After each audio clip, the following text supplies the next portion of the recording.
పింఛం విప్పిన నెమలికి మల్లె తొలకరి జల్లుల మేఘం మల్లె అలజడి హృదయం మాడిన కూచిపూడి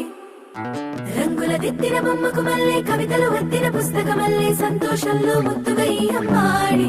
ఆరారు ఋతువుల అందం ఒకటిగా కలిపి వింతలు ఏడు పక్కకు జరిపే కొత్తగా పుంతలు తొక్కెను ఈ అరవిందం అమ్మమ్మో తాండవమాడే కృష్ణుడి నుండి వేణువ గానం తీయగ పండి రాధకు ప్రాణం ఉప్పొంగే ఆనందం